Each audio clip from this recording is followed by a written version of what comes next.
Welcome to another Red Hunt video. Story 1. Am I the antagonist for cancelling a weekend plans after I was told to mentor a boy? I had a short relationship with a woman named Carla.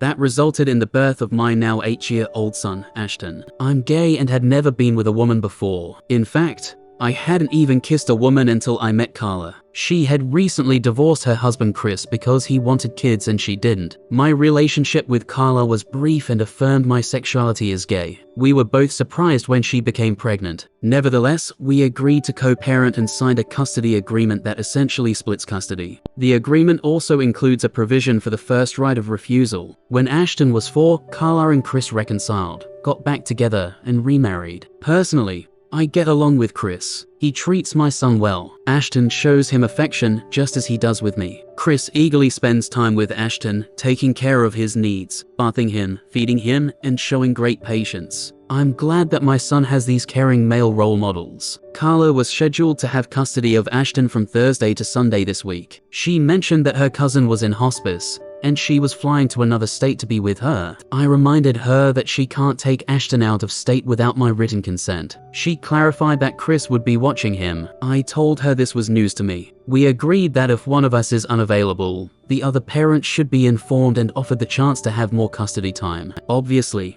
I wouldn't turn down more time with my child. Carla informed me that Chris had planned a 4-day vacation to a water park. I expressed that I wasn't concerned about it. She responded with, "Talk to him, then. I have enough on my plate right now." So I did, and Chris downplayed the situation, suggesting there wasn't enough of Ashton to go around. He then seriously proposed that I become a big brother, so he could spend more time with Ashton. I reacted strongly, cancelling their water park trip. Chris claimed he was joking, but it seemed he wasn't. He essentially asked me to parent another child, so he could have more time with mine. I was taken aback by his suggestion. Now, Ashton is with me, and while I feel for Chris, I'm upset. Between his comment and not involving me when Carla was going out of town, I'm frustrated. I feel like I've been too accommodating.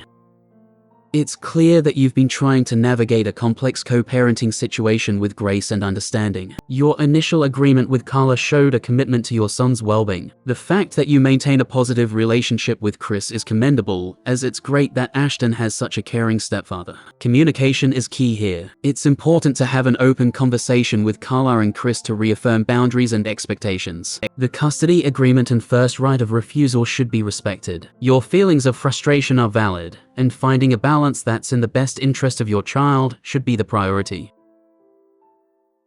You're definitely not the asshole in this situation. Ashton is your child, not Chris's, and while he made the mistake of reconciling with Carla partly because of Ashton, your son remains your responsibility. It's great that Ashton has a caring stepfather who's actively involved, and it's unfortunate that Chris won't have a biological child of his own as long as he's with Carla. Perhaps he should consider mentoring fatherless kids to fill that void.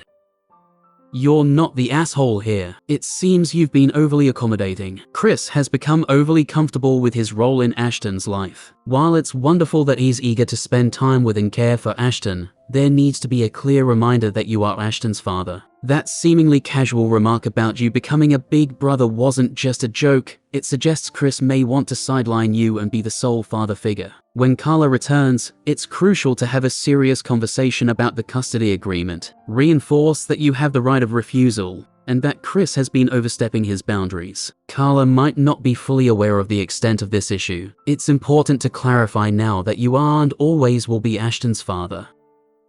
Lawyer time. These people are about to start phasing you out. Story 2. Am I the antagonist for getting my son school supplies for his birthday? Today is my son Logan's 5th birthday, and with his first day of kindergarten approaching, I thought it was the right time for us, my husband, our parents, and myself to provide him with the necessary items for the upcoming school year. My husband and I gathered basic supplies like pencils, crayons, markers, erasers, paper, glue sticks, a ruler, safety scissors, and a notebook in line with his school's recommendations. My parents gifted him several new outfits, including a hand-knitted sweater from my mom. Meanwhile, my in-laws contributed with more outfits along with a backpack, lunchbox, water bottle, and $25 in cash. that he could spend on something of his choosing, with their approval of course. Logan also received numerous cards from relatives and family friends. We organized a pleasant party with a barbecue and, of course, a birthday cake. Logan seemed to enjoy himself during the festivities. However, after the guests left,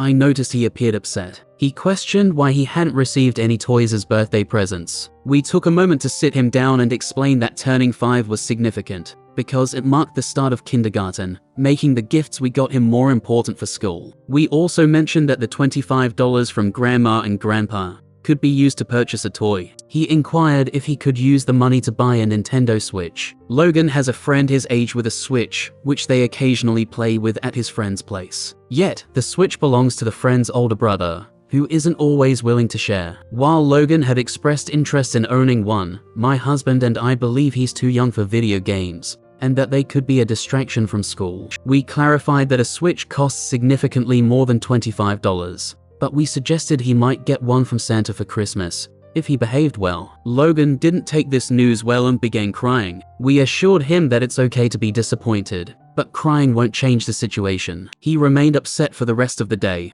not throwing a tantrum, but also not engaging with us, beyond mentioning he didn't enjoy his birthday. Once he was in bed, my husband and I discussed whether we should have given him a Switch for his birthday. Since neither of us grew up playing video games, I'm concerned it might be too distracting. On the other hand, my husband thinks setting rules, like playing for an hour if he behaves in school and completes his homework, could work. He agrees, however, that we should wait until Christmas. I reached out to friends on Facebook for advice, and they believe Logan should have received a Switch along with the school supplies. They consider turning 5 a significant milestone and suggest a Switch or a similar toy would have been appropriate, especially for potential play dates with school friends. So now I'm feeling conflicted. Am I the jerk for only providing my son with school supplies for his birthday?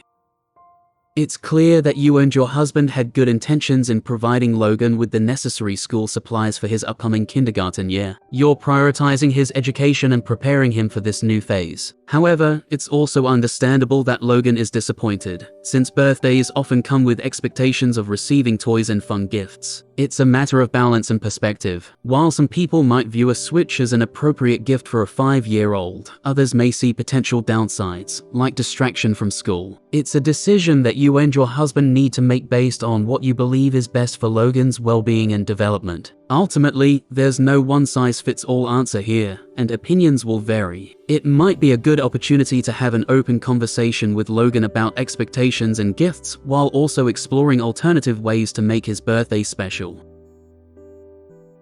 You are in the wrong here. Giving him school supplies, which are essentially his necessities, shouldn't be treated as a gift. Your responsibility as a parent includes providing those basic supplies. It's not a way to celebrate his birthday. By only giving him school supplies, you're essentially telling him that as he grows older, life becomes less enjoyable. Remember, he's just a child. Even if you don't want to give him a Nintendo Switch, he deserves something that's a treat, even if it's small or inexpensive, but brings him joy.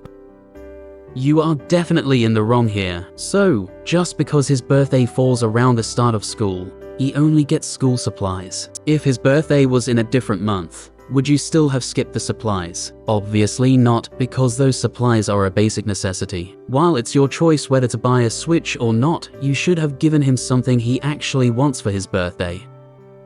Your actions are akin to punishing him for turning 5, and it seems like you're inadvertently setting the idea that school is a form of punishment. School supplies are a necessity, while a birthday present should be something special and enjoyable. I can't help but feel sorry for your child, as I can only imagine what other problematic attitudes you might have regarding education, particularly stressing out over something like kindergarten.